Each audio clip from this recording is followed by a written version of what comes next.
মধ্যবিত্ত পরিবারে জন্ম নেওয়া একটি ছেলে যে ইউটিউব থেকে এত টাকা কামিয়েছে যে ইউটিউবের সিইও নীলমোহনের নেটওয়ার্ক মাত্র $150 মিলিয়ন, অন্যদিকে ওই ইউটিউবারের নেটওয়ার্ক $500 মিলিয়নেরও বেশি। হ্যাঁ, আজকের ভিডিওতে কথা বলবো দুনিয়ার সবচেয়ে বড় ইউটিউবার মিস্টার বিস্টের সম্পর্কে। তার পুরো নাম জেমস স্টেফেন ডোনাল্ডসন। তার মা তাকে ভালোবাসে জিমি বলে ডাকে। সোশ্যাল মিডিয়ায় তাকে সবাই মিস্টার বিস্ট নামে চেনে। তার মা আর্মিতে ছিল, আর তার পরিবার না তো ছিল অনেক ধনী আর না তো ছিল গরিব। কিন্তু 2007 সালে তার সাথে এমন কিছু হয় যার কারণে তার পুরো জীবন বদলে যায়। 2007 সালে তার মা এবং বাবার ডিভোর্স হয়ে যায়। কারণ হিসাবে জানা যায় যে তার বাবা তার মাকে খুব অত্যাচার করত, যার কারণে তার মা তার বাবার সাথে ডিভোর্সের সিদ্ধান্ত নেয়। ওই সময় জিমির বয়স ছিল মাত্র 9 বছর। নিজের পরিবারকে আলাদা হতে দেখে জিমি খুব কষ্ট পায়, অনেক বেশি ডিপ্রেশনেও চলে যায়। শেষ পর্যন্ত জিমি এবং তার ভাই তার মায়ের সাথে থাকতে শুরু করে। জিমি এর পড়াশোনার প্রতি কোনো ইন্টারেস্ট ছিল না, তার ইন্টারেস্ট ছিল ইউটিউবে। আর 2010 সালে আমেরিকায় ইউটিউব ট্রেন্ড হতে শুরু করে। আমেরিকায় ইউটিউবারদের পরিচিতি বাড়তে থাকে, আর এগুলো দেখে জিমির ইউটিউব হরভূত মাথায় চড়ে বসে। যার কারণে মাত্র 13 বছর বয়সে 2012 সালে জিমি তার প্রথম ইউটিউব চ্যানেল খোলে, যার নাম রাখে মিস্টার বিস্ট 6000।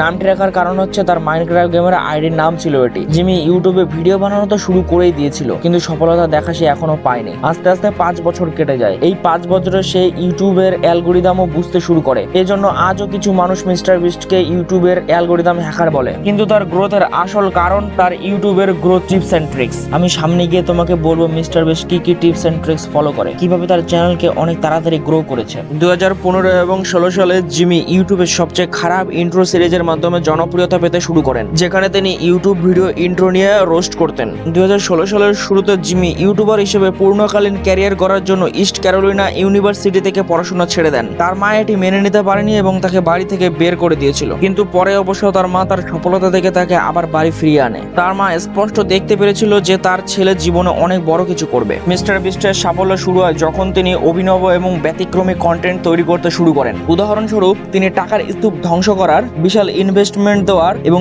চ্যালেঞ্জিং ভিডিও তৈরি করে লক্ষ লক্ষ মানুষের মন জয় করেন। তার অসাধারণ দানশীল প্রকৃতি এবং বৃহৎ পরিমাণ অর্থ ব্যয়ের দৃষ্টান্ত ইউটিউব দর্শকদের আকর্ষণ করে। মিস্টার বিস্ট শুধু বিনোদনমূলক ভিডিও করেই থেমে থাকেনি, তিনি অনেক চ্যারিটেবল ভিডিও তৈরি করেছেন, যেখানে তিনি অনেক লোকের সাহায্য করেছেন। তিনি একবার 1000 জন মানুষের চোখের সার্জারি করিয়েছে যারা আগে চোখে দেখতে পারতো না, এমনকি যারা কানে শুনতো না, হাঁটতে পারতো না, তাদের সাহায্য করেছে নতুন জীবন ফিরিয়ে দিয়ে। মিস্টার বিস্টের সাফল্যের আরেকটি বড় কারণ হলো তার দুর্দান্ত টিম ওয়ার্ক এবং বিজনেস স্ট্র্যাটেজি। তিনি তার বন্ধুদের সাথে একত্রে কাজ করেন এবং তাদের সবার সহযোগিতায় তাদের কন্টেন্টের গুণমান এবং বৈচিত্র্য উন্নত করতে সক্ষম হন। তাছাড়া তিনি বিভিন্ন ব্র্যান্ডের সাথে কাজ করে। তার একটা চকলেট ব্র্যান্ড আছে, আর বিস্ট গেম থেকেও সে বহু অর্থ উপার্জন করে এবং স্পন্সর করে বিপুল অর্থ উপার্জন করে। মিস্টার বিস্টের সাফল্যের পেছনে তার প্রচেষ্টা, উদ্ভাবনশীলতা এবং মানবিকতা গুরুত্বপূর্ণ ভূমিকা পালন করেছে। ভবিষ্যতে তিনি আরো নানান অভিনব আইডিয়া নিয়ে আসবেন এবং ইউটিউব দুনিয়ায় আরো অনেক বড় সাফল্য অর্জন করবেন। তার এই যাত্রা আমাদের সকলের জন্য এক মহান অনুপ্রেরণা। এখন আমরা জানবো মিস্টার বিস্টের ইউটিউবের গ্রোথের টিপস এন্ড ট্রিক্স। তিনি বলেন ভিডিওতে ক্লিক থ্রু রেট বাড়াতে হবে, যাতে অডিয়েন্স থাম্বনেল দেখেই এই ভিডিওটা ক্লিক করতে বাধ্য হয়। এবং দ্বিতীয়ত, ভিডিওর মধ্যে